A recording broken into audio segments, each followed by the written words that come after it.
Hai guys, apa kabar hari ini? Pastinya baik dong. Sebelum aku membahas tentang HRIS atau Human Resource Information System, mari berkenalan terlebih dahulu. Perkenalkan, nama aku Afifa Iliana, NPM 21120042. Apa itu HRIS? Siapa saja sih pengguna HRIS? Selengkapnya, yuk simak video ini. Yang pertama, aku akan membahas tentang definisi HRIS atau Human Resource Information System. Secara umum adalah dapat diartikan sebagai software atau perangkat lunak untuk melakukan pekerjaan yang berhubungan dengan input, pelacakan, dan rekapitulasi dari berbagai data, serta informasi dalam bidang HR. Subsistem atau modul apa saja yang ada di dalam HRIS? Subsistem atau modul yang ada di dalam HRIS adalah: pertama, subsistem perencanaan kerja, merupakan informasi yang dibutuhkan oleh manajer atas untuk merencanakan kebutuhan tenaga kerja dalam jangka pendek dan jangka panjang. Kedua, subsistem perekrutan, merupakan informasi yang dibutuhkan untuk pengadaan tenaga kerja secara eksternal maupun internal. Yang ketiga, subsistem manajemen angkatan kerja, merupakan informasi yang dibutuhkan untuk mengelola sumber daya manusia di dalam organisasi. Pada informasi ini meliputi informasi pelatihan, penilaian atau evaluasi kerja, evaluasi keahlian, dan kedisiplinan. Keempat, subsistem tunjangan, merupakan informasi tentang penggajian dan kompensasinya yang meliputi kehadiran dan jam kerja, perhitungan gaji dan bonus, analisis kompensasi dan perencanaan kompensasi.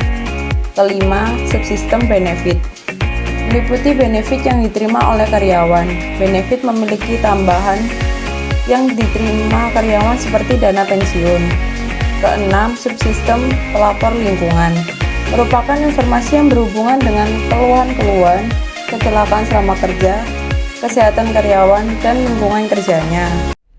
Selanjutnya, data yang dibutuhkan serta informasi yang dihasilkan.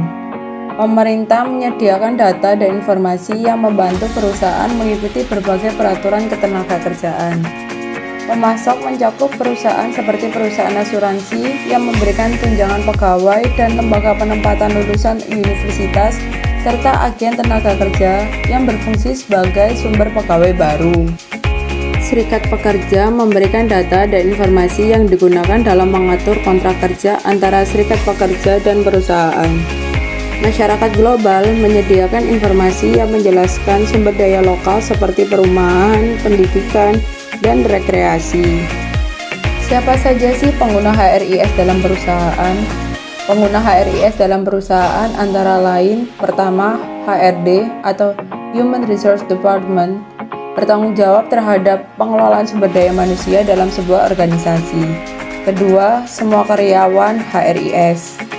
Selanjutnya, dampak penerapan HRIS di dalam perusahaan sebagai berikut: mengurangi pekerjaan administratif. HRIS dapat membantu HR berkontribusi nyata mengurangi tumpukan kertas yang terus bertambah setiap harinya dengan memfasilitasi karyawan untuk mengisi dan menyimpan formulir secara online. Memastikan tertib administrasi. HRIS membantu menyediakan dan mengambil dokumen dengan lebih efisien dan juga dapat menyederhanakan proses. Banyak platform yang dapat terhubung dengan vendor atau pihak ketiga dalam sistem. Implementasi HRIS memudahkan proses monitoring. Para pemimpin di perusahaan dapat menghemat banyak waktu dengan mengandalkan HRIS untuk mengelola aplikasi dan proses wawancara, menetapkan tujuan pelatihan untuk karyawan, dan menjadwalkan evaluasi. Meningkatkan layanan pelanggan. HR dapat memberikan layanan yang lebih baik kepada pelanggan dan berkontribusi pada pembentukan image positif bagi perusahaan. Implementasi HRIS meningkatkan produktivitas HR. HRIS ini memiliki fitur yang sangat rinci, dirancang untuk meningkatkan dan mempercepat proses internal HR dalam berbagai cara. Demikian informasi yang aku sampaikan pada video ini, semoga bermanfaat. Terima kasih telah menyimak video ini.